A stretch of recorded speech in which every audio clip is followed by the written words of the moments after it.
Previously on SSPTV Sports, I had a chat with Standard Speaker Sports editor Dave Seaman and our John Eric Poli about this year's Heisman Trophy finalists. Today, part 2 of our discussion as we hit on the college football playoff and local winter sports.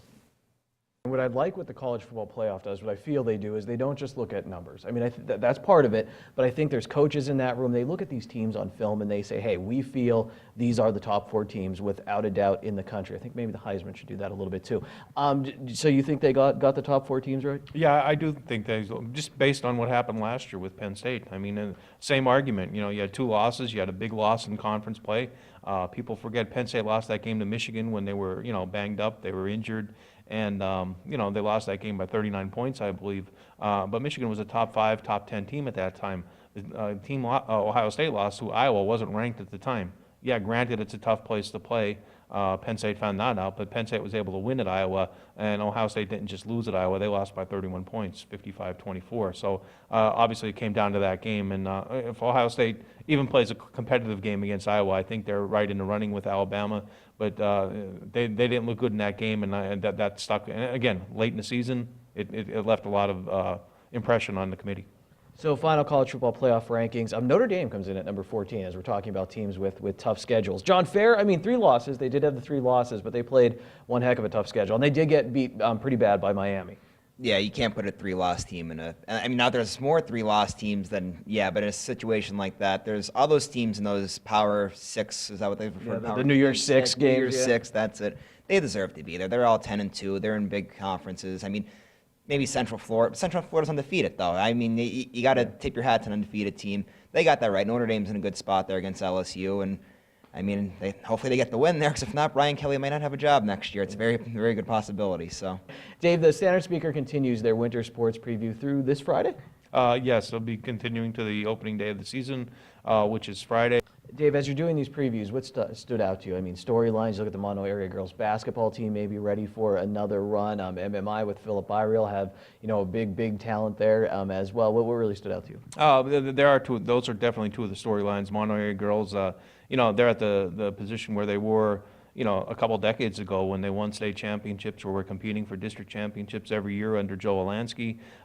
They have a program now under Tom Schuler that's going to be competitive, and they're still relatively young, so it's an exciting program to watch. You look at the Hazleton area boys this year, with all that talent and size coming back too, and I saw them scrimmage against Holy Redeemer. Granted, it's a smaller school, Holy Redeemer, but they really, showed a little bit of what they can do. A lot of talent, like I said, on that team. And, I think this is the year that Coach Joseph has been pointing toward for some time right now. They won 21 games last year, won the district championship, but didn't get in the state tournament. So there's a little bit of chip on their shoulder not getting there. Rebuilding year, coaches don't like to use that word. I've found that out more and more. They load that word, but Marion, won a district championship but lost a bunch of players, brought a whole new group of players in. Tamaqua has some exciting players back. The Mono area boys, Ethan Eichhorst, excited to get started down there. Shenandoah Valley has a whole new turnover in their roster, and North Schuylkill has some interesting kids back too. And you go north, and Crestwood, another guy hates the word rebuilding. I found out this past week, Mark Atherton, but he always has a competitive team at Crestwood. So it's an exciting time on that side. And then the girls, Joe Gavio has some potential. Steve Stallone talked about the potential of the Hazleton area girls team, and that's a relatively young team, but an exciting team as well. And Dave, one thing as I was reading through your previews when I was reading that Hazleton area basketball one, Adrian Otero, star linebacker and running back for the football team there, will be playing basketball again this season. Yeah, and another thing too, I'm thinking girls. So yeah, Adrian's going to be an asset too. But for the girls, MMI back this year too, and with Cy Fulton this year too, and hopefully they could get a couple wins, get some confidence back in the program, and he's the guy to do it. The guy is just full of energy, loves basketball so much, and I watched his teams play when he was coaching at Hayfie, and he had some powerhouse teams, and they're always exciting teams, and I know he brings that level of excitement to MMI girls basketball. Dave, I enjoyed in that MMI girls preview when you were talking with the coach, and he kind of said, hey, I was training some of the girls at the Freeland Y. They didn't have a coach, and I said, all right, I'll do it. Yeah, he said, like, he was just saying, well, I'll help you out and everything, but if nobody applies, I'll take the job or something like that. And guess what? Nobody applied, and that's what happened. He ended up with the girls' job, and I said he'll do a fine job there because he loves basketball. There aren't many guys like that anymore, that old school basketball gym rat mentality, and he's definitely a treat, and let's see what the girls can do. So we have Cy Fulton and Joe Flanagan at MMI in Freeland. That should be a lot of fun covering those teams. Yeah, there's no doubt about it. Joe always has excitement. Joe brings it every night, and his kids are very competitive. You don't look at their record when you see Joe Flanagan's teams play. Always well disciplined.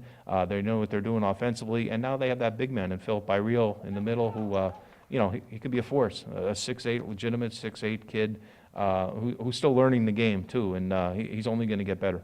He's the first person in a while I made sit in a chair while I was interviewing him, Dave, because I was like, all right, enough with these high shots. And hey, you have to give MMI and Joe Flanagan credit too. They play a really tough schedule where you have to stay focused when you play these bigger programs as you get ready for your run at a district championship. Well, Dave, we appreciate your time this week. Make sure you're reading the Standard Speaker for those winter sports previews. John, this was a lot of fun. Maybe around bowl time we'll have to bring another chair and get Ron Marchetti. We'll talk some Notre Dame and Penn State football.